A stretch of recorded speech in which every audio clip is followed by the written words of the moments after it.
So reg. Soos hy leef. En die ander prentjie is my ook so mooi. Wys oor die ander prentjie, hy sê Jesus is alive. Ek hou eintlik so baie van hom, hy was dit nie daai heeltemal skriegroet, maar kom ons hou hom so op, want hy is my mooi.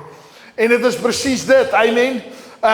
Ons kom by hierdie vanoggend, is die oggend want die graf was leeg. Jesus het gesterf, hy vir 3 dae lank, hy staan op en almal is soos, what? Jesus het opgestaan. En vanoggend wil ek weer sê, met die opstanding van Jesus, en as jy nog nooit het gehoor nie, Jesus het opgestaan, dood kon hom nie terughou het nie. Dis nie net in die Bybel geskryf nie, daar's soveel geskiedenisskrywers wat hierdie gedeelte skryf. Inteendeel, daar's mense wat die teologie geswat het. Hulle glo nie in Jesus as die Messias nie, want hulle gaan weet hulle moet hulle lewe verander. Maar wat hulle wel glo, is dit. Hulle glo dat, hoor hoe amazing is dit, is julle reg hiervoor? Hulle glo dat Jesus het gesterf en opgestaan, maar hulle glo nie dat hy die Messias is nie. Hulle sê ons genoeg bewyse. Geskiedenis kan dit bewys dat hy het opgestaan. Die ding is, jy moet verstaan, die Bybel is nie 'n boek nie. Dit word biblika genoem, ek kom van die woord biblika, wat beteken biblioteek. 'n Samevatting van boeke, dis eintlik wat dit beteken. En dit is waar dit vandaan kom. Soos baie keer sê mense, ja, die Bybel vertel my 'n storie. Nee, my vriend. Tegnies is dit 66 boeke deur 40 skrywers oor 1500, tussen 1500 en 2000 jaar, wat een storie vertel. Jy is net gelukkig om die biblioteek te kry. Niemand anders het dit gehad in daai tyd nie. Jy's gelukkig. Iemand sê nou die dag vir my, hulle kom vir ons Bybels. Ek sê dit gaan nie 'n probleem wees in Christendom nie. Van mense lees nie hulle Bybels nie. Skus dat ek dit sê, dit is nie, dis wanneer kom vir Bybels, maar mense sê, okay, kom vir my Bybel, ek het 'n paar wat ek vir hulle kan gee. Die Here, ons moet verstaan dat daar lewe is in hierdie boek, en dat buite dit, het ons Dead Sea Scrolls gekry. Ons het almal gedink, die Bybel is contaminated, die Bybel het so verander deur die jare, en tot ons 'n paar jaar terug die Dead Sea Scrolls kry.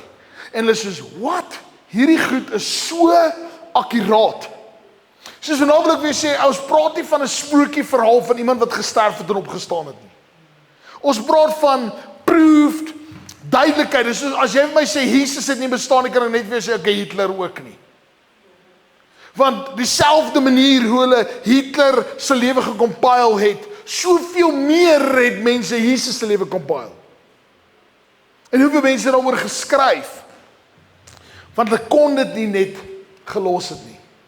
Want dit was net so indrukwekkend geweest en het so lewens verander. Soos oggend uit daai plek uit kom ons in hierdie realiteit waar ons mee deel van hierdie persoon kom, hy predik sy dood. Hy predik dit nie net nie, hy sterf en dan nadat hy sterf staan hy op. En dis dis iemand wat jy kan volg. Okay?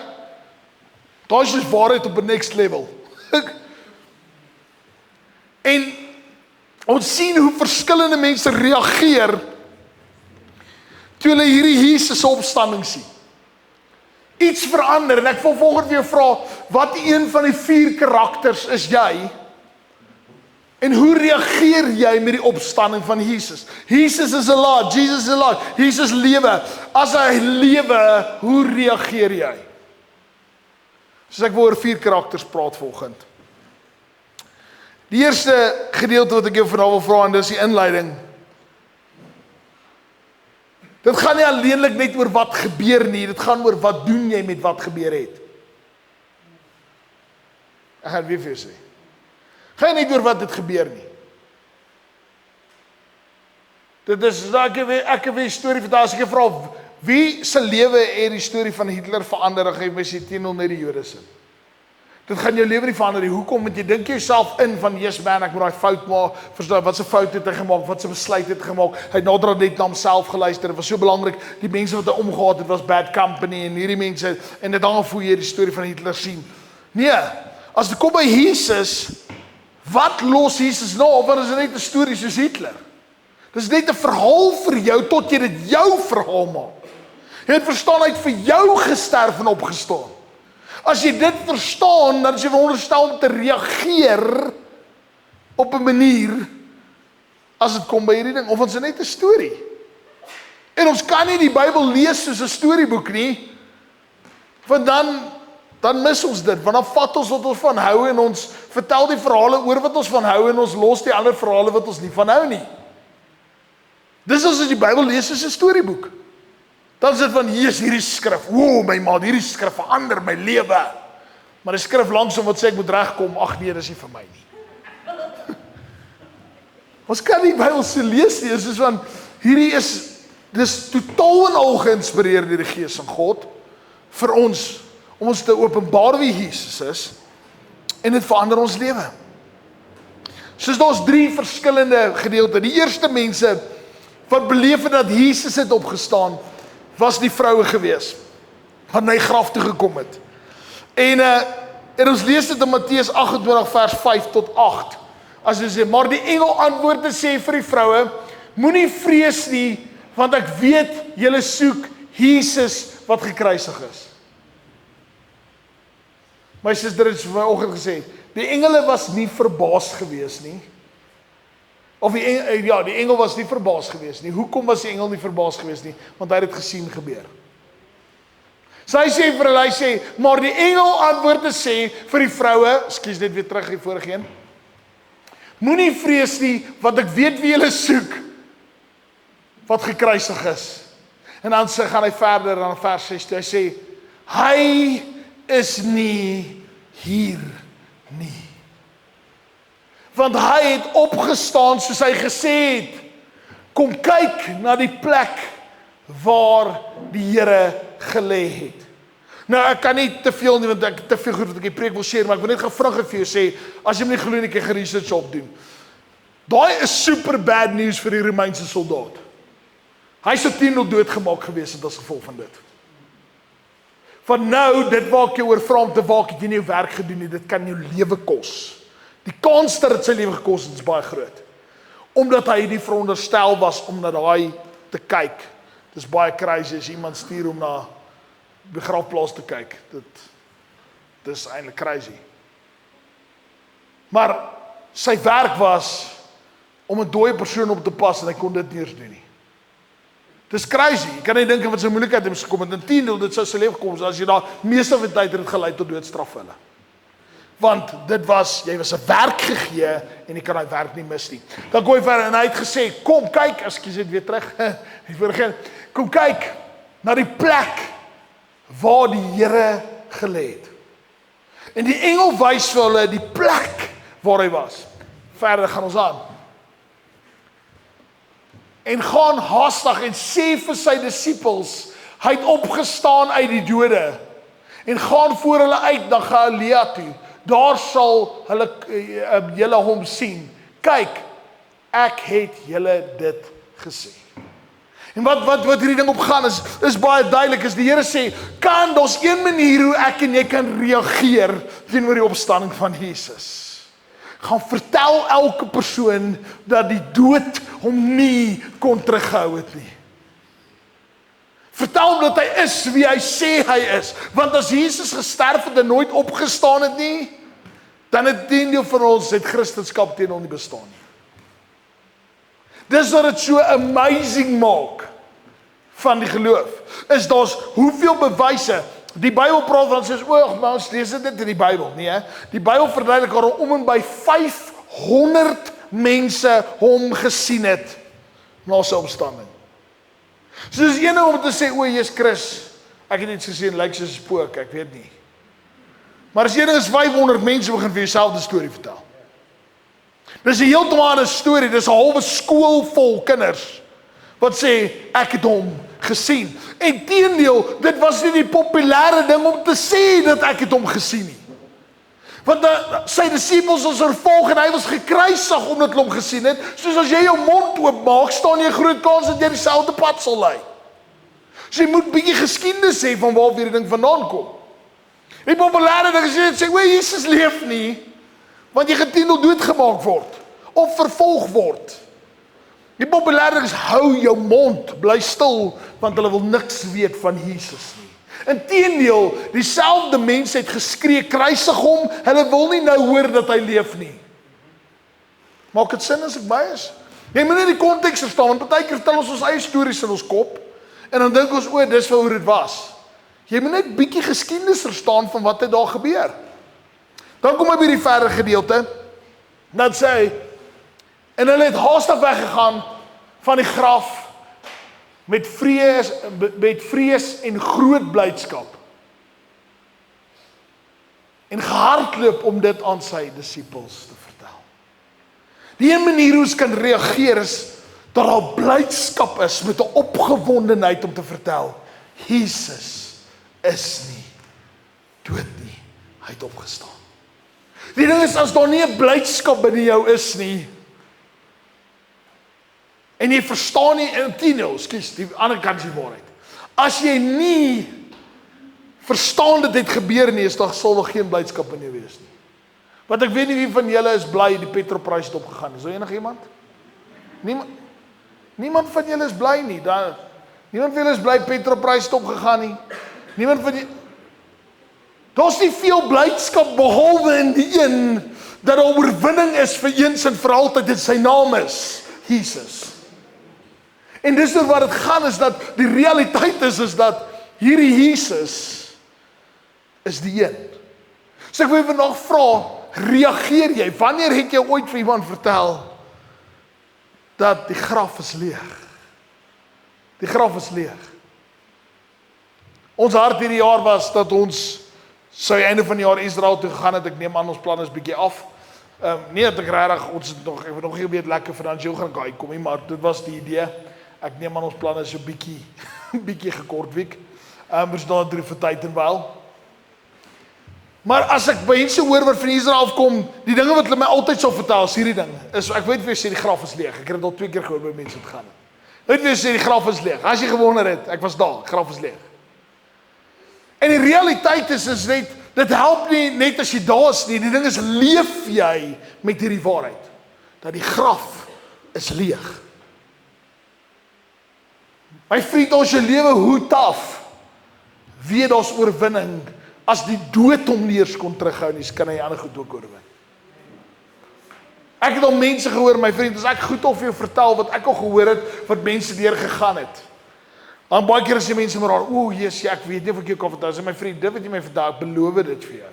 Daar's niks wat jy my kan vertel wat ek nog nie gehoor het nie. Ek beloof dit vir jou. Daar's niks. En die realiteit aan dit verbonde is, daai persone wat veronderstel is om op die straat te bly, niks doen het nie, net op dwelms verslaaf te wees, geen hoop het nie, is mense wat vandag floreer onder ons. Dis die mense wat onder ons sit, mense. Wat as jy 'n lewensverhaal moet hoor, dis goed wat jy net in boeke en fliek sien. Ek sê dit vir jou.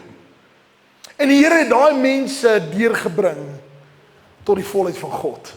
Weet jy hoekom? Want hy is nie 'n dooie God nie. Hy's 'n lewendige, waaragtige God. Partykeer beleef ons hom nie. Partykeer soos vanoggend sy gesê het ook, partykeer voel dit, Here, ek bid en dit voel net of dit nie gebeur nie. Ek verstaan dit. En dit is partykeer moeilik om die geloof te hou in daai tye. Dis moeilik. Selfs dit maklik nie. Maar as ons kan vasmaak en weet, hy het opgestaan, dan het ons hoop. Ons het 'n storie om te vertel. Daar's 'n evangelie wat kan verkondig word. Die goeie nuus praat hulle van. Dis die goeie nuus, is dat niks kan hom terughou nie. Nie eers die dood nie.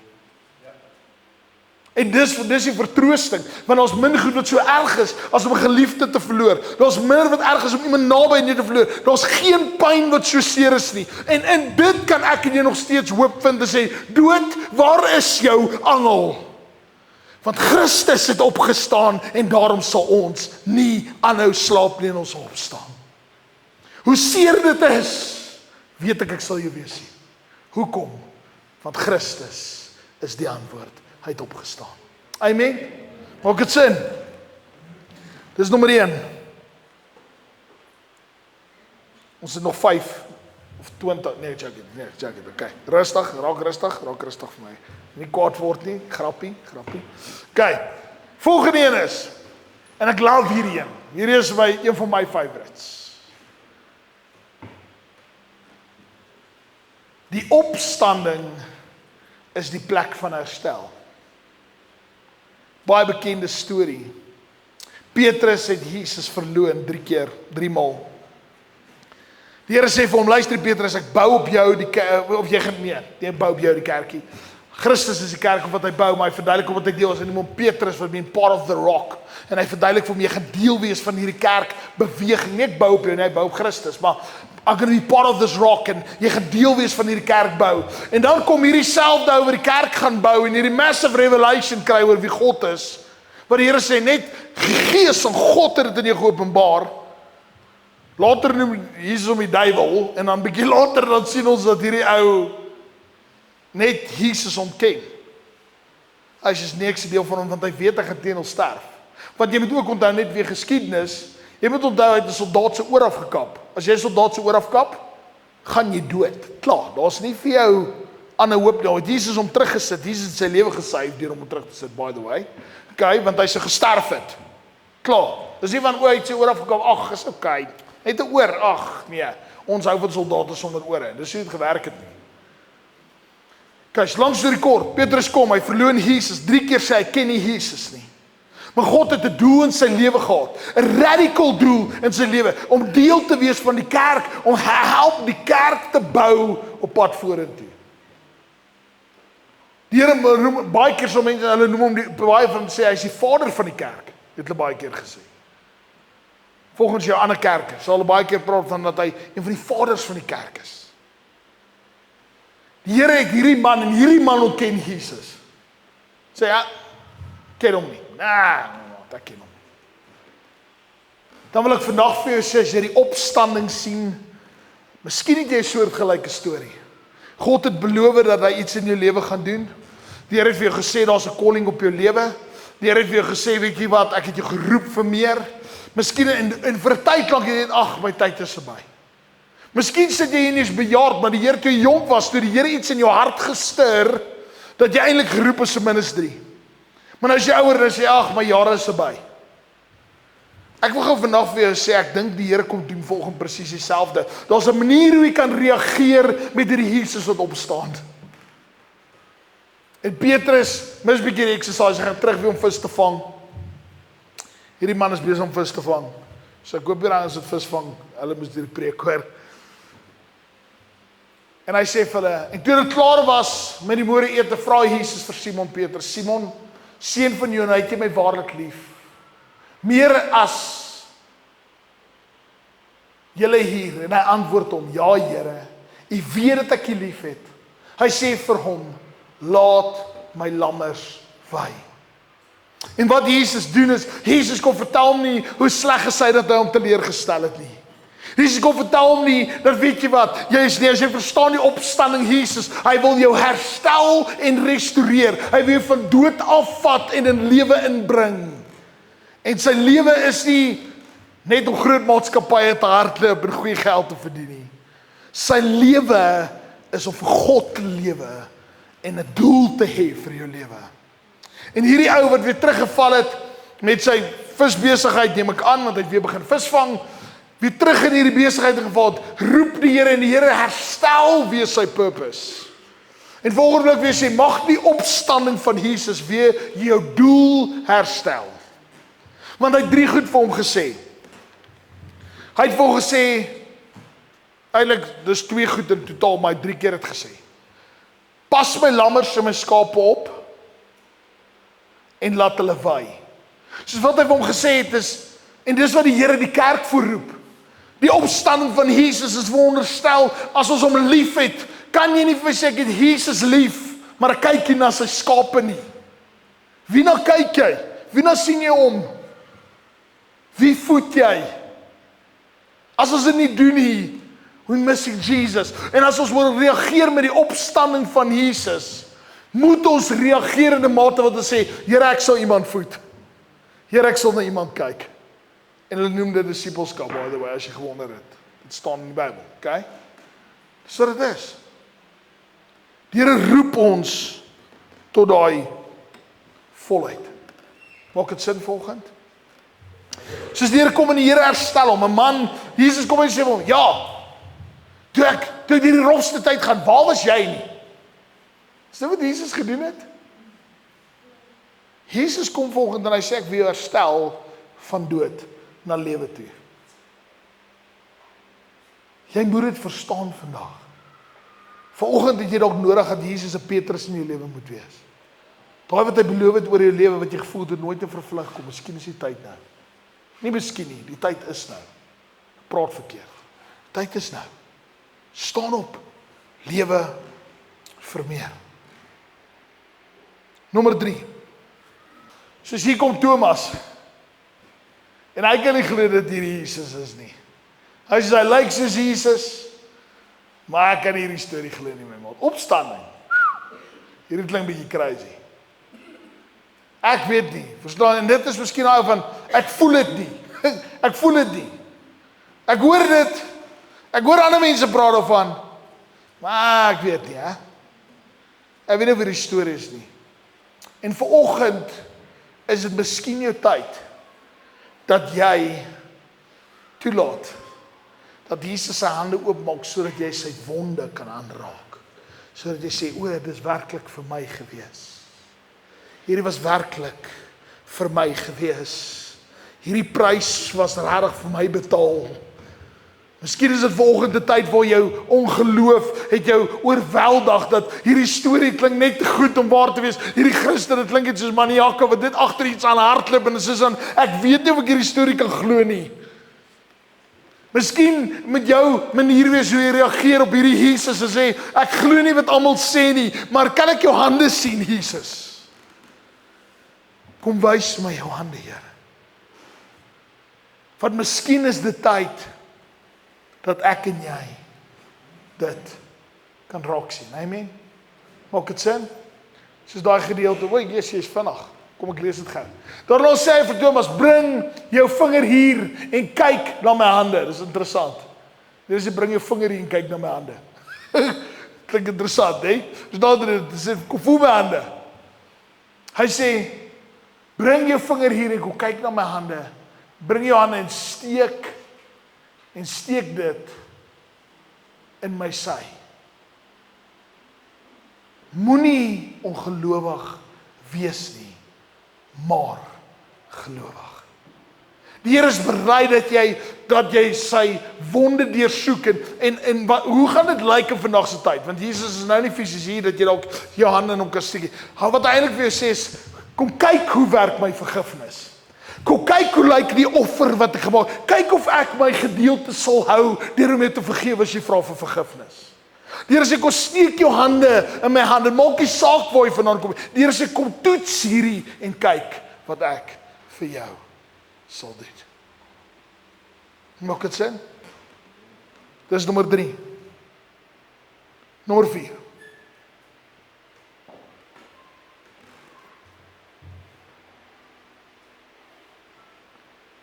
In Lukas.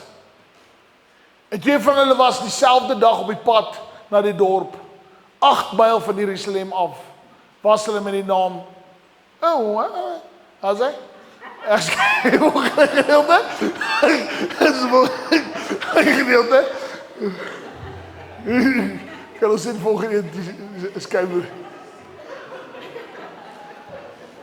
En hulle was 'n gesprek met mekaar oor hierdie dinge wat voorgeval het. So hulle praat oor hierdie storie van wat aangaan. En dan gaan hy vir ons verder aan. En terwyl hulle praat met mekaar, ondervra, kom Jesus self nader en loop met hulle saam. Hulle praat oor die een, maar hulle beleef nie die een nie. Ken jy daai storie? We speak Jesus, maar ons voel hom nie partykeer nie. Ons mis hom. En hy staan en hy hoor hoe hulle praat oor hierdie storie, want dit gons, my maat. Dit gons van hierdie Jesus wat opgestaan het. En terwyl hulle praat met mekaar, ondervra, kom Jesus self nader en loop met hulle saam. En hulle het nie agtergekom dat dit Jesus is nie.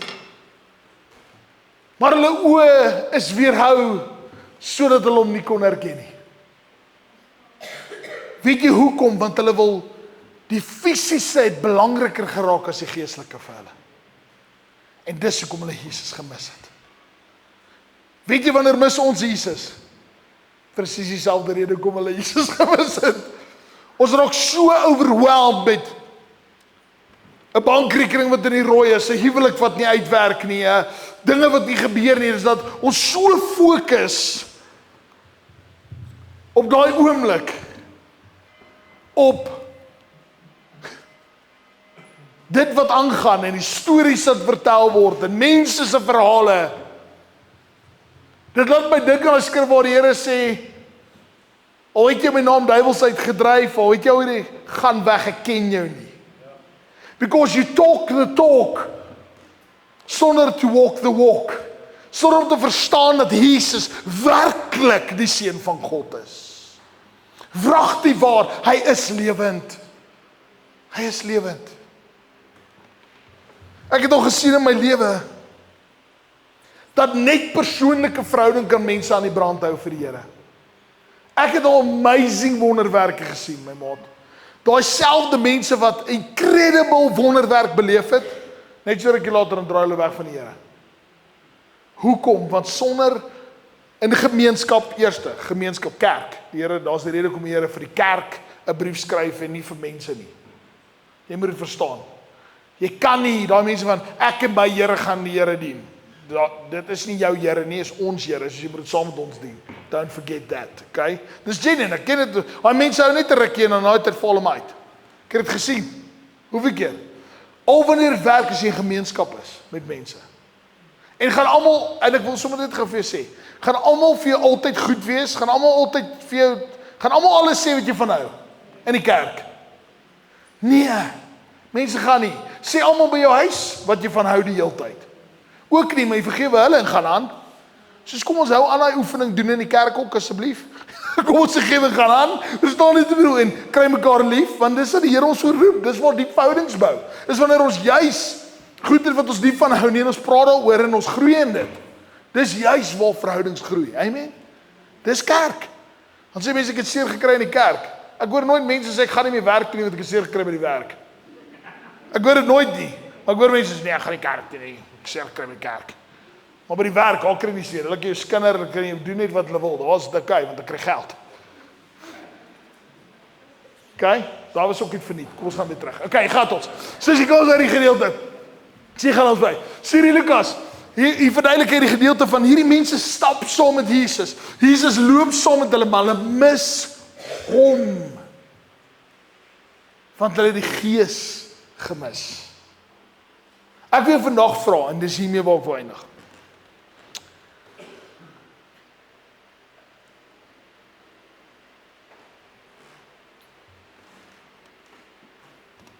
Jy kan wees net soos die vroue, of jy kan net wees soos Petrus, of jy kan net wees soos Thomas, of jy kan die waarskuwing van daai twee manne mis. Maar volgende wil ek jou vra, mag ons leer uit al vier se verhaal. Mag ons vanoggend hier uitstap met 'n ander storie binne ons. Dat ons die evangelie sal deel, omdat ons weet, hy het opgestaan en hy is wie hy sê hy is. Dat ons glo hy is wragtig waar die antwoord tot ons probleem. Want as jy nie glo hy is werklik die antwoord vir jou probleem nie, gaan jy hom nie soek in die Bybel vir jou probleem nie. En jy gaan die Bybel lees en interpreteer soos jy hom wil interpreteer. Maak dit sin? Goeie interpretasie, wat ons al baie keer geleer het. En ek het dit op die mannekamp genoem en 'n paar ouens het gesê, "Jesus, dit wil hulle baie beteken." So ek wil net van met jou deel. So interpretasie wat ons mis is van jy moet die stof van die skoene afvee en wegweeg. En sê mense, "O ja, nee, ek het alles geprobeer, nou loop ek weg." Nou is ek klaar. Dis nie wat dit beteken dit nie. Hulle het al Jesus gevolg en daai stof was the dust of my rabbi. Hulle was trots op dit hoeveel stof hulle gehad het van hulle rabbi. En hulle het die beste afgeskit en dan geloop het. Hulle het verstaan wat ons beteken, ons verstaan dit nie. Ons het so stof, dis vuil. Vir hulle was dit iets heeltemal anderste. Omdat ons die Bybel wil lees soos ons hom wil lees, dan interpreteer ons hom soos ons hom wil interpreteer. En dan sê jy van, ja, maar dis vir my lekker, so ek kan hom gebruik. Die Bybel was nie geskryf vir jou, sodat jy hom kan interpreteer as jy wil nie. Die Bybel is geskryf om ons die doel te wys van God. Amen. Soos braai vrouens kom en hy verduidelik ons om te evangeliseer. Mag ons een van daai mense wees. Mag ons, soos die vrou wees, deel dit wat God, verstaan dat hy nog altyd 'n oplossing gehad het vir elke omstandighede, en daarom weet ek hy is die oplossing vir elke omstandighede. Maak dit sin? Nommer 2, om te verstaan dat hy ons wil herstel soos Petrus. Hy wil nie net hê ons moet evangeliseer, maar hy wil jou herstel. Herstel in die volheid waarvoor hy jou geroep het. Die God jou geroep het, het hy nie net geroep om 'n dokter te wees, of 'n passendraaier of elektriesien of 'n kantoordame nie. Hy het jou geroep om 'n kind van God te wees, in sy koninkryk te dien. En dit meen jy mag 'n dokter wees, 'n passendraaier wees, maar dis nie 'n hoofdoel nie. Want dit wat jou maak, is dit wat jou sal breek. As jou werk jou maak, kan jou werk jou breek. As God jou maak, kan net God jou breek en hy gaan nie. Maak dit sin, as jou familie jou maak, kan jou familie jou breek. I've seen it, a million times. Maak seker, God maak jou, want hy sal jou nie breek nie. Soos eers wil ek praat die vrou, deel die evangelie. Tweede een is, herstel en kom terug. Nommer 3 is, as jy twyfel, toets God en sê, Here, kom wys jy hande vir my. Here, ek het nie nodig om die hande te sien. So ongeloof in jou lewe is, laat toe dat hy jou kan kom wys wie hy is. En die laaste gedeelte is, wees versigtig dat jy nie met hom praat asof jy net van hom praat. En nie besef met wie jy te doen het. Dis iets wat ek voel in die kerk baie ontbreek. Ek weet dan self nie lekker hoe my balans te hou nie. Dat ons besef as ons met hom ontmoet dat hy heilig is, en ons steeds toelaat dat ons kinders nie kan lekker kuier en familie kan wees. Ek weet nog nie lekker hoe my balans te hou nie. Partykeer nie. Maar ek voel ons het nie altyd daai balans, ons hou nie altyd daai weight van ons is in die teenwoordigheid van 'n almagtige God nie. Want as jy dit verstaan, dan reageer jy anders as van, ag, ons is net in die kerk. Ons is net tussen ons vriende. Maak dit sin as ek dit verduidelik? Ek dink ons besef altyd die erns nie, ons het altyd geloof in dit nie. Maar dit is ook net nog gou grappig, hoor maar net gou my storie, of weet jy wat, ek wil gou iets vertel terwyl ons besig is om te preek. Ons verstaan nie die erns altyd van, ons is besig met die dinge van God nie. Ons verstaan dit nie altyd nie. En ek dink daai goed is goed wat belangrik is, en net so is dit met hierdie, ons kan praat van Jesus, sonder te verstaan ons praat eintlik met Jesus. Ek is eerlik, as ons baie keer die manier hoe ons bid, is daar soveel ongeloof, dat ek nie kan glo ons bid in die teenwoordigheid van die Here so nie. Ek hoop dit maak vir jou sin, daar was 'n bietjie rof, maar bietjie robbe een gewees, maar dit was spesiaal net omdat ek julle lief het. Dis daai dag. Baie keer bid ons so met ongeloof, asof God net nie in beheer is nie. Mag die Here ons help, dat ons begin verstaan met wie ons te doen het. Dat ons nie met hom praat, asof ons net random praat, ons verstaan. Hy is die een wat die galaxies hou, hy is die een wat seker maak die son kom op, of die son sirkuleer, flat of round of. Okay, irrelevant. Verstaan jy? Hy is die een wat alles in stand hou. Hy bly die God wat sorg dat die reën kom. Hy is daai God, en dis daai God wat jou probleem ook kan oplos. Dis die een wat die vee op 1000 heuwels besit, dis hy daai. Onthou dit altyd. Amen. Julle lyk nie vir my opgewonde nie. Lyk nie vir my of hulle goeie nuus gehoor het volgende nie. Soos my laaste sinnetjie, hier gaat hy.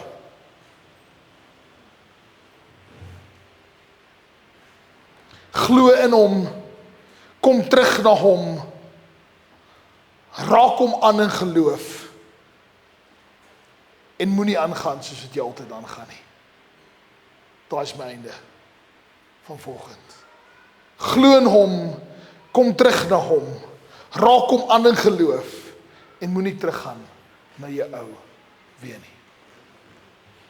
That is in a nutshell. Soos as jy net dit doen, beloof ek jy verander jou lewe vir altyd.